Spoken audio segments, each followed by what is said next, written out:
नमस्ते। हाँ, नमस्ते। अशोक पवार बोल रहा हूँ मैं। जी सर, बोलिए सर, कहाँ से?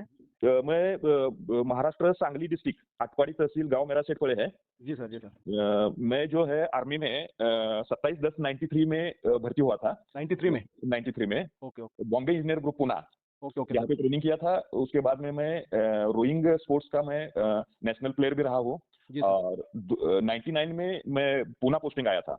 ओके तो उस सर। समय मुझे जो है आरआरसी दफ्तर जो होता है रिक्रूट रिसेप्शन सेल, वहाँ पे मुझे जो है एज ए रिसेप्शनिस्ट वहाँ पे ड्यूटी ड्यूटी दिया है। हाँ ड्यूटी मुझे दिया था। जी तो सर। उस जगह पे क्या हो रहा था कि गलत तरीके से रिक्रूटमेंट में जो उम्मीदवार जो फिट नहीं है, ऐसे उम्मीदवार भी भर्ती किए जा मतलब रहे थे। जाली फर्जीवाड़ा हो रहा था उसमें। हाँ, फर्जीवाड़ा हो रहा था। तो उसके संदर्भ में मैंने कई बार जो है वरिष्ठ अधिकारियों को जबानी मैंने शिकायत की थी। आपकी कितना साल सर्विस हो गई सर टोटल? मेरी 8 साल 4 महीना सर्विस हो गई थी। हाँ, मतलब 93 में ना, मतलब आप लगभग 2001 में आपको एक एक में आप तक ड्यूटी की हाँ, आपने। 2002 में 6 मार्च 2002 में मेरा कोर्ट मार्शल कराया गया। 2006 में? 2002 में। 2002 में, हाँ, मतलब 8 साल सर्विस, वही बोल रहा हूँ मैं। हाँ, 8 साल 4 महीना मेरी सर्विस थी। तो उसमें लास्ट टाइम जो है जी। जो भर्ती हुई थी, तो उस भर्ती में जो मेडिकली अनफिट जो जवान थे, तो जी। उन लोगों को जो है सीनियर डॉक्टर के पास कमांड अस्पताल में उनको रिव्यू के लिए भेजा गया था। उनमें से 25 जवान जो है वो फिट होके आए थे। Okay sir. वो फिट होके आए थे, तो ये लोग अनफिट है, लेकिन ये फिट कैसे हो रहे हैं उसका मुझे शक हुआ।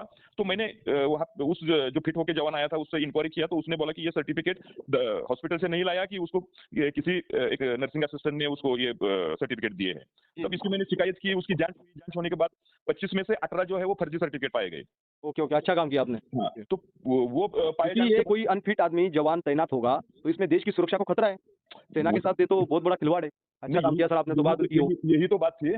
तो हुँ। इसकी मैंने शिकायत करने के बाद वो 18 फर्जी मिल गए। फर्जी मिलने के बाद उसकी कोर्ट ऑफ इंक्वायरी बाकायदा हुई। जी। कोर्ट ऑफ इंक्वायरी के बीच में एक नर्सिंग असिस्टेंट का नाम आया। तो शनिवार मेरे हिसाब से 4 तारीख थी उसकी। हुँ, शनिवार के दिन कोर्ट ऑफ इंक्वायरी 2 बजे ऑर्डर हुई। संडे के दिन मेरा स्टेटमेंट हुआ। हुँ। जिस जवान को पकड़ा था उस जवान और उसका रिलेटिव, उनका भी स्टेटमेंट हुआ वहाँ पे। जी। उसके बाद में जिसके खिलाफ शिकायत की थी वो नर्सिंग असिस्टेंट का भी स्टेटमेंट हुआ। और उसके बाद में सोमवार के दिन वो नर्सिंग असिस्टेंट को जो है छुट्टी पे भेज दिया। जी। अब उन लोगों को भी भेज दिया।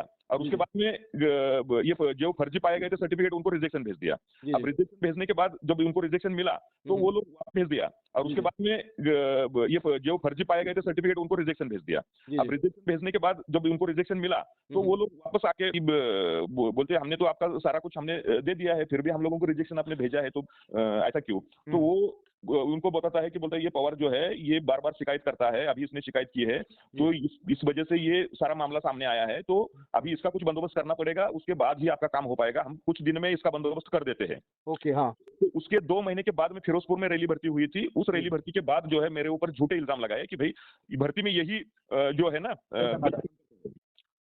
और हेलो। झूठे इनके ही रेजिमेंट के जो एक नायक था, उसका भाई उसको स्टेटमेंट के लिए तैयार किया। एक वहीं पे हवलदार था, उसके लड़का था, उसको ये किया। वो भी सारे फर्जी थे। लेकिन इन लोगों के फर्जी लोगों के स्टेटमेंट लिए कि भाई भर्ती के समय पे अशोक पवार ने जो है इनके डॉक्यूमेंट्स लिए हैं, और बाद में जी, जी। मांगने के बाद वो पैसे के बगैर वो दे नहीं रहा है करके हम पे आरोप लगाया। और इन्हीं आरोपों को इन्होंने फाइनल करके मेरा कोर्ट मार्शल करके मुझे देन रिएक्शन हाँ, डिसिप्लिनरी बस।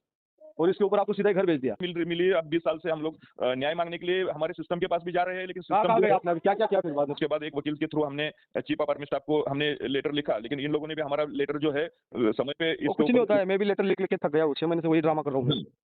उसके बाद हमने हाई कोर्ट में गए, वहाँ के जज भी सर ऐसे मिले। अभी सर ये बताइए, आप बहुत कुछ किया, मुझे पता है, पत्र हुँ, व्यवहार सारे कर दिए आपने। हुँ, अभी 20 साल हो गए, अब 2025 चल रहा है, हुँ, ठीक है? अभी ये अप्रैल चल रहा है, आज की हुँ, तारीख क्या है तुम्हारी? 17 तारीख है ना? 17 हाँ, 19 तारीख है। 19 तारीख है आज की। हुँ, 19 तारीख आ गई अप्रैल की, 2025 चल रहा है। हुँ, फिर भी कुछ नहीं हुआ और इतने दिन के बाद आपने संपर्क किया सोशल मीडिया के प्लेटफ़ॉर्म से, ठीक हुँ, है? अभी सोशल मीडिया भी आवाज़ बंद हो रही है, पता है आपको? हाँ, आप क्या करते हो? नहीं, मैं पत्रकार हूँ अभी मैं इन्हीं के कारण, क्योंकि शुरुआत में जब मेरे साथ अन्याय हुआ तब भी मैं ये मीडिया के पास चला गया, लेकिन ये मीडिया ने भी यही बोला कि भाई जब तुमको तुम्हारी सुप्रीम कोर्ट नहीं सुन रहा है, तो हम अगर दिखाएँगे तो हमारे चैनल बंद हो जाएँगे। जी, जी। वो तो ऐसे ही करते हैं, ऐसे ही करते हैं। कोई भी नेता जो है वो भी बोलता है नहीं, नहीं सर आर्मी के खिलाफ हम नहीं बोल पाएँगे। मतलब अब आर्मी आर्मी गलत करेगी वो चलेगा, अधिकारी कुछ भी करेंगे वो चलेगा। वो आर्मी उससे अच्छी होगी क्या? आर्मी को तो अच्छा करने के लिए तो लड़ाई लड़ रहे हैं हम सर, इसीलिए आपकी मैंने रिकॉर्डिंग भी की है, ताकि लोगों को बताएँगे भी। आप क्या संदेश देना चाहते हो आपके प्लेटफ़ॉर्म के ज़रिए? नहीं, लोगों मैं को? यही संदेश आपका देना। आपका तस्वीर भेज देना मुझे चाहे तो, हाँ, फौजी का। मैं फ़ौज का मैं तस्वीर भेजता हूँ। आप मुझे भेज देना, मैं देश को ज़रूर सुनाना चाहूँगा और आपसे जो भी वहाँ के आपके आपके गांव में जो कलंक लगा है ना, वो गांव वाले तो कम से कम खामोश हो जाएंगे, इस चीज से उजागर कर देंगे हम पूरे देश को। आजकल हमारे जो आर्मी के भी लोग हैं ना, ये क्या करते हैं कि जब कोर्ट मार्शल नाम सुनते हैं तो जैसे हम लोगों को कोई बहुत बड़ी बीमारी हो गई है, इस तरह से हमारे साथ व्यवहार होता है। हाँ, जैसे कोई डाकू डुकू डकैत हो गए हम, हाँ, जैसे जैसे लगता हम है, लोगों ने बहुत बड़ा एकदम घिनौना कांड कर दिया है। जैसे कसाब बन गए हम, ऐसे हाँ, लगता है और हमको। वहाँ पे भी जिस समय ये आर्मी की कार्रवाई चलती है, वहाँ पे भी कोई भी जवान जो है, अगर सच होने के बावजूद भी हिम्मत नहीं दिखाता कि भाई किसी जवान के साथ गलत अरे हुआ है। भाई, अभी आप बताओ सर, मैं तो पाकिस्तान के प्रधानमंत्री का तस्वीर लगा लिया, फिर भी हमारे नेता को शर्म नहीं आ रही है, नाम के लिए नेता बने। ये नेता नहीं, आर्मी में जाना मतलब शोषण करवाना है खुद के ऊपर, समझे? आर्मी ऑर्गेनाइजेशन को अगर स्ट्रांग करना है तो उसके लिए पारदर्शिता होना जरूरी है, जिस तरह वीडियो ऑडियोग्राफी होना चाहिए पनिशमेंट देते टाइम। ये कुछ भी दे देंगे तो वही लोग सुनते हैं, हमारी बात कोई सुनता ही नहीं सर, समझे? कोर्ट मार्शल के अंदर मैंने लिखित रूप से मैंने बोला था कि मुझे उसकी वीडियोग्राफी करनी है। उसने कर्नल ने मुझे, लेफ्टिनेंट कर्नल था, उसने मुझे लिखित में दिया है कि बोला ऑलरेडी जो सिस्टम है उसके अंदर फ्रेंड ऑफ एक्यूज और ये सारी सिस्टम होती है, उनके सामने ये कार्रवाई होती है, इसलिए इसको हम परमिशन दे नहीं सकते। मतलब सच्चाई की फल मिल गया आपको, सच्चाई का, देशभक्ति दिखाने का फल आपको बहुत बुरा मिला। भक्ति दिखाता है उसके लिए कोई नहीं सुनता। अभी आपको मैं बताता हूँ कि 71 में हमारे जो शायद 54 या 56 सैनिक जो पकड़े गए थे, हाँ हाँ हिंदी फिल्म है हाँ हाँ 1971, हाँ हाँ। तो उसमें जो दिखाया है, एक फिल्म भी बनी है, लेकिन हमारे देश के अंदर की जो सिस्टम है या जनता है, उसके अंदर कोई भी उबाल नहीं आ रहा है कि जो मरता है उसको मरने दो, ये लोग अपनी इसमें इलेक्शन में इसमें उसमें वो मशगूल है, किसी को कुछ पड़ा नहीं किसी का। आपका नाम क्या है सर, पूरा नाम? मेरा नाम अशोक महादेव पवार। ओके सर जी। और सर जरूर आपकी बात सुनाऊंगा मैं, और आपसे कांटेक्ट भी करेंगे तो मैं आपका नंबर दे दूंगा किसी को।